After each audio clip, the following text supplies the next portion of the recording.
देखिए, उन दिक्कतों पे आप मत जाइए। मैं ये कह रहा हूं आपको कि दिक्कत जैसी कोई बात ही नहीं है। हमें गठबंधन में होते हैं, गठबंधन में जो फैसले लेने होते हैं तो सभी पार्टी के शीर्ष नेता बैठते हैं और बैठने के बाद सवाल को टाल सकते हैं। नहीं, आप सवाल को टाल सकते हैं। अभिषेक, आप सवाल को टाल सकते हैं, लेकिन मैंने सीधा सवाल किया। मैंने टालने की पिछली बार भी आपकी सीटें कम थी, लेकिन स्पीकर आपका था। मैं आपको सीधा ही जवाब, आपने देखिए राजेश जी, आपने सीधा सवाल किया कि क्या दिक्कत हो गई और मैंने सीधा जवाब दिया कि कोई दिक्कत नहीं है।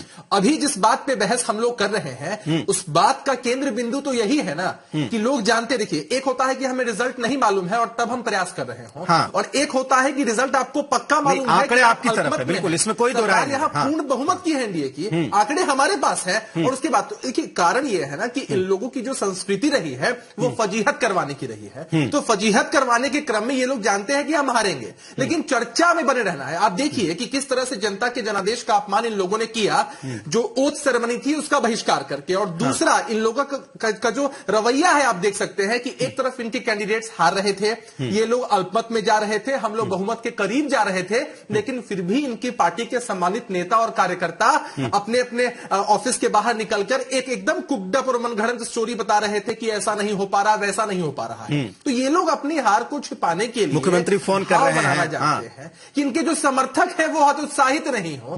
लेकिन बिहार की जनता तो इस बात को समझती है ना। आज आपके टीवी चैनल के माध्यम से जितने भी लोग देख और सुन पा रहे होंगे वो तो ये समझ रहे होंगे ना कि रिजल्ट्स डिक्लेयर्ड है। और दूसरी बात राजेश जी, इसमें हमारा एक फायदा और इनका एक नुकसान है। इनका नुकसान यह है कि इनकी फजीहत होगी और हमारा फायदा यह है कि हम जानते हैं कि इनको 110 वोट भी नहीं पड़ने वाले हैं। तो जब इनको 110 वोट भी नहीं पड़ेंगे, उससे भी कम होगी जब इसकी संख्या, वो तो मैंने बोला इनको एहसास होगा। मैंने इनको बोला कि अंतरात्मा की आवाज ही अगर सुनी जाएगी तो हर तरफ सुनी जाएगी। 110 से भी संख्या, हाँ देखिए राजेश जी, एक बात मैं और ऐड कर देना चाहता हूं। हरखुजा जी बड़े वरिष्ठ हैं, आरजेडी हो या कांग्रेस के जितने भी वरिष्ठ नेता हैं वो सब लोग इस बात को जानते हैं कि भाई फजीहत होनी है। वो लोग इस चीज के खिलाफ है एक तरह से। अगर अंदर खाने की आप बात करें तो किस तरह से अब्दुल बारी सिद्दीकी साहब को जमीनी हकीकत का एहसास था और उन्हें हार का सामना करना पड़ा इतने वरिष्ठ नेता होने के बावजूद। तो इनकी पार्टी के सभी वरिष्ठ नेता इस बात को समझते हैं कि हमारी फजीहत सामने खड़ी है। ठीक है, अभिषेक क्या करेंगे? नहीं, मैं बताता हूँ। ठीक है अभिषेक, फिर लौटता हूँ आपके पास, फिर दोबारा आऊंगा। अभिषेक पड़ेगा ना। अच्छा, इन लोगों ने कब गलत मैसेज नहीं दिया है राजेश?